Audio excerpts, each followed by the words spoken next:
There is a particular kind of tired that sleep cannot reach. You know the one. The kind that waits for you on Sunday evenings. The kind that sits beside you in meetings you used to fight to be in. It's almost midnight. The inbox is finally quiet. The house is quiet. And somewhere inside you, something quieter still is trying to get your attention. But you've been ignoring it for so long, you've forgotten what its voice sounds like. From the outside, you are doing everything right. The title, the income, the calendar that other people would envy. And yet, when someone asks how you are, the word fine tastes like cardboard in your mouth. Your body knew before you did. The shallow breath in the elevator, the jaw that won't unclench, the Sunday dread that arrives on Friday now. We call it stress. We call it a lot going on. But the body has another word for it. The body calls it, I am no longer here. This isn't the burnout they put in articles. You're not collapsed on the floor. You're not crying in the bathroom. You're functioning beautifully. That's the cruelest part. The machine of you keeps running long after the soul of you has stepped outside for air. Imagine a house. From the street, every window is glowing, warm light spilling onto the lawn. The kind of house people slow down to admire. But step inside, walk the hallways, open the doors, and you realise no one lives here anymore. The lights are on, but the house is empty. That house is you. Every light is a role you keep lit. The provider, the leader, the good son, the reliable partner, the one who has it together. And somewhere, in a room you haven't entered in years, the version of you that started all this is sitting in the dark, waiting. Silent burnout isn't exhaustion from work, it's exhaustion from performance, from being the version of yourself that other people rely on. You aren't tired because you did too much today. You're tired because you haven't been honest in a very long time. You've been spending a currency no one taught you to track. Not money, not time. Aliveness.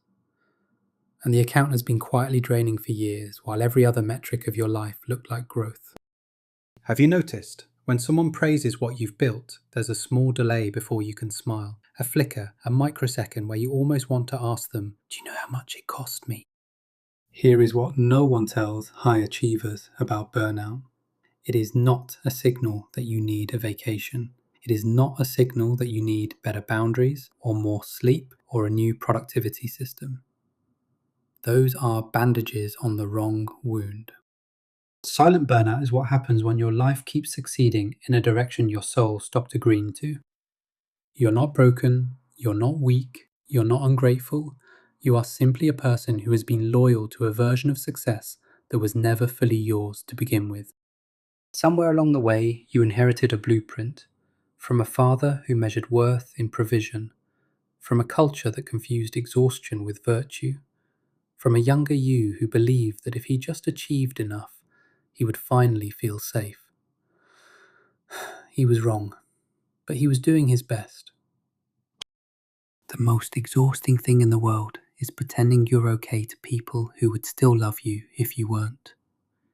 The second most exhausting thing is pretending it to yourself. You did not climb this high to become a stranger to yourself, but somewhere between the promotions and the milestones, the costume got heavier than the man inside it. And here is the cruel paradox of silent burnout. The very discipline that built your success is the same discipline now keeping you from admitting it isn't working. You are too good at pushing through to notice you've been pushing yourself away.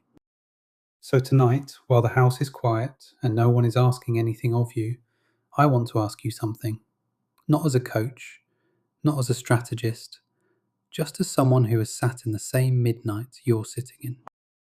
If no one was watching and no one will be disappointed, what would you stop doing tomorrow?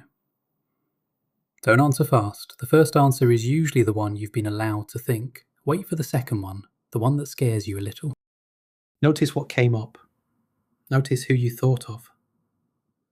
Notice the small flinch in your chest when you imagined actually stopping. That flinch is not weakness. That flinch is the beginning of honesty. You don't have to blow up your life. You don't have to quit tomorrow or move countries or write a manifesto. You just have to stop lying to yourself in small ways. That's where the path back begins. Not in a revolution, in a single, honest sentence. Before you sleep tonight, write one sentence.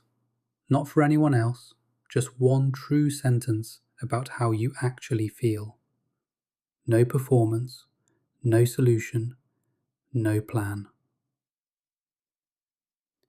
You will be surprised how much a single honest sentence can soften a life that has been clenched for years. The version of you sitting in the dark room of that house, he isn't angry with you. He isn't waiting to punish you for forgetting him.